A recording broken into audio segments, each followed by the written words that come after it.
Olá, meus queridos! Oi, pessoal! Hoje vamos ter muita polêmica, hein? Do jeito que o Dimitri gosta. Canadá nunca mais. A gente vai comentar sobre casos reais de pessoas que desistiram do Canadá e os motivos que as fizeram fazer isso. Isso. Vamos lá.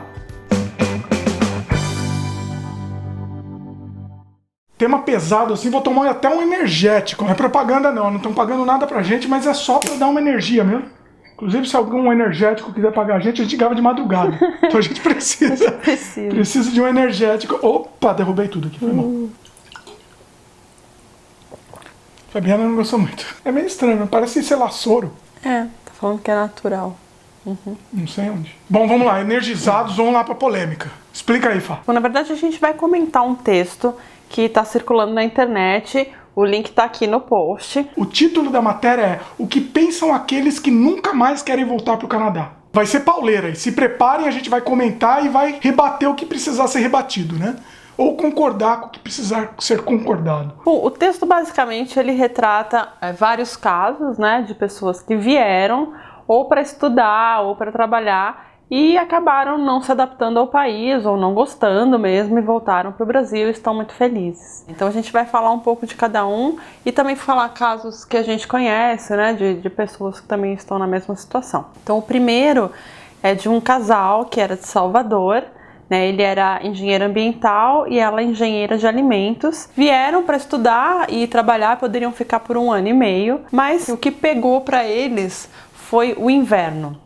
Eles passaram 2 invernos, acho que em Toronto, e num dos invernos, em pleno mês de dezembro, acabou a energia e a cidade ficou vários dias sem energia. Nossa. Imagina, é um caos, né? E aquela coisa deprimente, você tem que ficar dentro de casa, naquele inverno, não tinha energia, nada pra fazer, aquele monte de casaco, e os amigos postando fotos do verão em Salvador. Olha só. Né? Então, assim, imagina, você já tá num clima nem um pouco propício, né? Aí você começa a ver as fotos dos seus amigos, da sua cidade, na praia, numa boa, e aí isso acabou fazendo com que esse casal voltasse, né? Eu tenho 2 comentários pra fazer em cima disso. Primeiro, aqui em Vancouver, eventualmente, se faltar energia, você não vai morrer de frio no inverno. Porque aqui a gente quase não liga o aquecedor, né? A gente liga de vez em quando, porque a gente gosta de dormir como se estivesse no verão, né? Então a gente liga o aquecedor, mas assim, nem precisaria.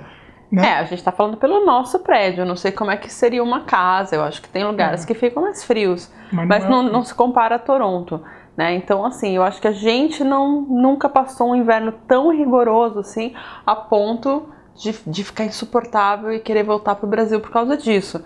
Mas eu concordo que o inverno aqui ele pode ser bem deprimente. Pode sim. E eu acho que não é nem tanto por causa do frio, mas pela falta de luz. Pois é. Né? Porque o inverno aqui, os dias são muito, muito curtos. Amanhece, sei lá, 8 da manhã, 4 da tarde já tá noite. É verdade. Então, os dias muito curtos. Pra mim, isso pega muito. Enche o saco. Não sei se cheguei a ficar deprimida, mas é uma coisa que mexe muito com o meu humor.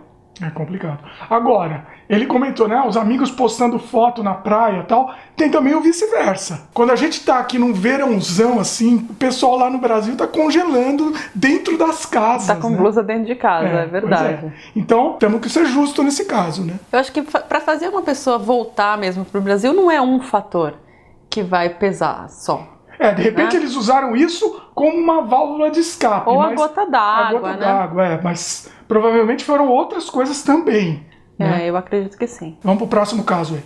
Caso verdade impressionante. Bom, tem uma outra moça aqui de São Paulo, 28 anos. Ela sempre quis mudar para o Canadá, né? Queria aprender o inglês, conhecer uma nova cultura e achou que ia tirar de letra. E ela veio para cá. E na mesma época, assim, quando ela mudou, além de ela dizer que a host mother dela era meio louca, no mesmo ano a irmã dela teve um filho, o pai dela teve um ataque cardíaco, a chefe fez uma proposta imperdível para ela, vários fatores assim que a fizeram desistir. Ela falou que foi um ano de muito choro, que o peso da saudade da família a fez voltar, né? E que ela tá muito feliz lá em São Paulo agora. Isso também é uma coisa que pesa muito, né? Acontece, Pra mim, pesou muito, ainda pesa, principalmente quando acontecem coisas desse tipo, né? Um nascimento, um casamento, uma morte. São aqueles momentos que você pensa, puxa, eu tinha que estar lá. É forte, isso daí pega bastante, né? Se você não tá muito certo que você quer ficar aqui, isso pode ser um motivo bem justo pra fazer você ir embora, né? Não dá nem pra criticar ela, a gente entende, né? E aqui ela tava vivendo uma vida ruim, também Sim, tem isso, né? Ela tava com problema no Brasil e no Canadá ela tava com uma vida ruim, então isso pesa mais ainda, né? Dá mais força ainda. E ela acaba chegando até a odiar, eventualmente, o Canadá, porque tá nessa montanha-russa, né? Ela tá no baixo da montanha-russa, é complicado. E tem uma outra coisa, ela veio sozinha, né?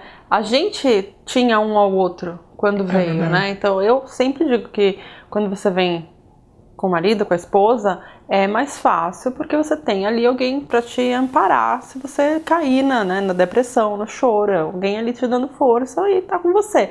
Eu acho que vir sozinho é muito mais difícil. Eu admiro muito. Quem vem sozinho, a gente conhece várias pessoas que vieram sozinhas e eu admiro muito, é muito difícil mesmo. Vamos pro próximo aí. Tem um outro rapaz que é casado com 2 filhos pequenos. No Brasil ele trabalhava com estatística, mudou para Toronto. E como o inglês não era bom, ele não conseguiu trabalhar na área dele. E como tinha família e 2 filhos para sustentar, pegou qualquer emprego e falou que foi até limpar cocô de pomba, né? Isso foi uma coisa que pesou muito para essa pessoa, né? Não conseguir trabalhar na área estava afetando muito o psicológico dele, né? Porque falava, poxa, no Brasil eu gerenciava projeto de milhões e milhões de reais e fui para Toronto e tô limpando cocô de pomba. Também entendo muito. A pessoa tem que estar muito preparada para isso, né? Porque assim, ele provavelmente iria trabalhar na área dele, mas é uma coisa que demora, né? Não vai ser do dia para noite, não tem jeito. São poucas pessoas que a gente conhece que já chega trabalhando na área, né? Sim. Provavelmente mais o pessoal de TI, que já consegue emprego na esquina, né? Na esquina a pessoa puxa a pessoa, né, para trabalhar. Vem trabalhar comigo aí. Outro puxa do outro lado, assim, fica uma briga.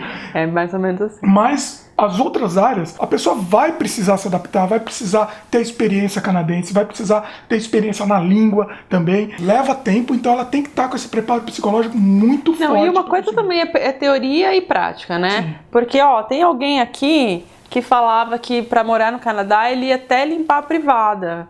Eu sabia, eu tava esperando a Fabiana falar isso. Eu lembro muito disso. Ela vai me jogar isso na cara, meus queridos, pelo resto da vida. Eu falei, vou até limpa a privada, mas não limpa nem aqui. Então, não limpa nem aqui. Falava que não, ele limpa a privada se precisar. Então, assim, uma coisa é falar, né? E outra coisa é quando a gente realmente se depara com essa situação de ter que fazer, né, algumas tarefas que você não estava acostumado. E aí não é nem o caso de você ganhar menos ou ganhar mais. Mas se você trabalhava no Brasil, na sua área, e era uma coisa que você gostava de fazer, né, e você quer continuar fazendo aquilo, eu acho super compreensível que a pessoa vai se sentir frustrada aqui. Isso é normal. Concordo totalmente, só que assim, você vai se sentir frustrado por um tempo. É um investimento que você está fazendo. Você tem que ter isso em mente, tá? É difícil mesmo no começo. A Fabiana, quando chegou aqui, o primeiro trabalho dela, não foi nada da área dela e assim, você não gostava do seu primeiro trabalho, né? Ela fez e ajudou você, né? Te ajudou bastante. A melhorar o inglês, né? Você acaba se soltando mais, né? Ajudar ajuda, mas não era bem o que eu queria. Você tem que ter paciência, né? Pra chegar até onde você quer. A Fabiana tinha um plano. Ela falou, eu quero ficar lá por 1 ano e depois eu vou procurar outra coisa. E foi o que aconteceu. Você tem que estar preparado para isso mesmo. A gente entende esse lado da pessoa se sentir frustrada, mas tem que pensar isso como investimento. Agora, limpar cocô de pomba lá que ele limpa é um pouquinho além, né? Vamos falar a verdade. Assim, respeito quem trabalha com isso, mas assim, ele sai totalmente da área dele. De repente ele poderia ter conseguido um outro emprego numa área um pouco mais dentro da área dele, mesmo porque limpar cocô de pomba não vai dar experiência para ele conseguir um trabalho na área dele. Ele tinha crianças pequenas, precisava pagar aluguel, a gente não sabe qual era a situação, né? Por isso que a gente sempre sugere você não vir desesperado, você não depositar todo o seu dinheiro para vir e aí vem sem nenhuma...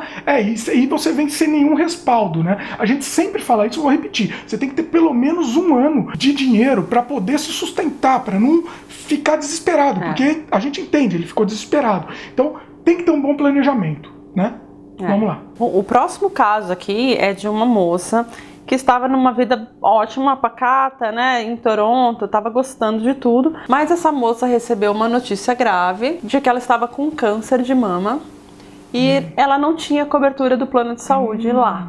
Então ela teve que voltar ao Brasil e ela disse que não se arrependeu porque além dela poder ter o tratamento no Brasil, ela ainda teve o apoio da família, uma coisa que ela não ia conseguir estando aqui no Canadá. Essa é uma situação que é muito complicada. Muito complicada.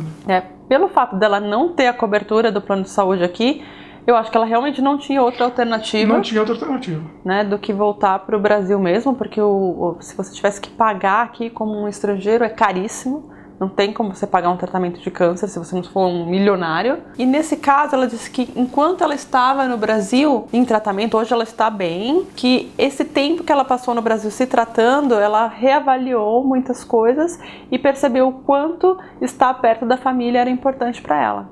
Né? Então ela está no Brasil e está feliz lá. Realmente, né? Quando acontecem coisas assim, né, que mudam a sua vida, né, mudam a sua percepção como um problema de saúde tão grave, eu acho que é verdade, a gente reavalia muita coisa e aí coloca na frente o que é mais importante para você mesmo. No caso dela não tem nem o que discutir, né? Não tinha nenhuma opção, né? Não tinha opção. Eu espero que a gente nunca precise passar por nada assim, né? Por um problema de saúde tão grave, mas é difícil. Tem mais um caso que é de um casal que se conheceu, começou a namorar, ficaram noivos e ele mudou para o Canadá. Os dois brasileiros. Os dois brasileiros, mas só o rapaz mudou para o Canadá, não sei se foi uma oferta de emprego, e ela não mudou porque tinha um ótimo emprego no Brasil, e eles ficaram tendo um relacionamento à distância por 2 anos. Meus queridos. Aí é complicado, né, gente? Então aí chegou uma hora ali que eles tiveram que ver mesmo o que era mais importante, ficarem juntos, ou ela se mudar para o Canadá, ou ele voltar para o Brasil, e acabou que o rapaz voltou para o Brasil porque ele colocou na balança e viu que ficar com a amada era mais importante do que ficar aqui no Canadá. Gente, isso é um caso tão pessoal, né? Isso é uma escolha dele, né? Talvez ele não estivesse mesmo muito feliz aqui, né? Dirá Silvio Santos, tudo é lindo e bonito. A gente conhece vários casos assim. Conhecemos um caso que foi bem parecido com esse. Eles eram um casal, a mulher aplicou, foi ela a aplicante principal, inclusive, se eu não me engano. Eles vieram, ela não gostou e quis voltar pro Brasil. E o cara gostou e quis ficar aqui. Ela meio que ficou no Brasil trabalhando lá, não queria vir de jeito nenhum. E eles ficaram um tempo nesse virtual. Do mesmo jeito que o nosso caso verdade aí. E ela ficava enchendo o saco do cara por todo o tempo pro cara voltar. E o cara tinha adorado aqui, ele não queria voltar pro Brasil. É complicado. Olha o impasse aí, nesse caso. Sabe qual foi a moral da história? Se separaram. Se separaram, o cara ficou aqui e ela ficou no Brasil. Cada caso é um caso, não dá pra gente julgar. Tem um outro caso também que a gente conheceu, veio o casal, aí a mulher não gostou e o cara gostou. Mesma coisa, então. Mesma coisa, só que eles estavam aqui. Ela ficou muito amarga, amargurada e enchendo muito o saco. Assim, ela não queria ficar mesmo, e tudo ela via defeito, tudo ela botava defeito, não gostava de nada, só reclamava, ficava horas com a família no Skype, ficava só assistindo televisão brasileira, ela ainda estava no Brasil. Nesse caso, a história foi um pouco diferente, eles tinham filhos e acabaram os dois voltando pro Brasil. Provavelmente o rapaz vai ficar com essa mágoa pro resto da vida, assim, mas foi o que aconteceu. Relacionamento é sempre complicado, né? E quando você tem que tomar uma decisão dessa, de mudar para outro país, o casal tem que estar muito sintonizado, né? Os dois têm que querer muito, eu acho. Porque senão não funciona. Não funciona. Dá pra se convencer o outro, tá? Eu conheço também casos, a gente sempre conta casos porque é interessante. Causos. Dá pra convencer. A gente conhece algumas pessoas que, assim, um do casal, não lembro exatamente quem, não queria vir, e a outra pessoa queria e convenceu, aí a outra pessoa veio e se apaixonou também pela cidade, pelo país e quis ficar. Então, tem finais felizes também na história, tá? A gente só tá contando história ruim, não. Tem história feliz também. Mas nesse caso, é lógico, se o casal se gosta muito e quer ficar, e um tá muito infeliz, muito assim, né, a ponto de não conseguir ficar aqui, eu acho que não tem jeito, o outro tem que ceder. Né? Mas eu acho que isso futuramente vai dar problema no relacionamento. E um deles vai jogar na cara, você me fez largar tudo lá no Canadá, eu queria ficar lá. Vai ser uma mágoa que a pessoa vai ficar, né? É muito complicado, essa história é muito complicada mesmo. Ainda bem que nós dois gostamos daqui, né? Ainda bem, né? Conselhos amorosos aqui. É isso. Cada um tem os seus motivos, né? Eu acho que a gente não tá aqui para julgar ninguém e nem a gente pode falar que o Canadá é o lugar perfeito ou o Brasil é ruim. Cada um sabe o que é melhor para si. Diria o filósofo, cada um com o seu cada um. Então, Não dá pra gente julgar, né? não. É isso, meus queridos. Comentem aí. Vocês conheceram casos parecidos, assim, conhecem histórias desse tipo? Comentem, queremos saber. E é isso aí. Gostaram do vídeo? Dá um joinha, adicione os favoritos, comentem, divulguem, se inscrevam no nosso canal e beijo no coração. Tchau, até mais. Até mais.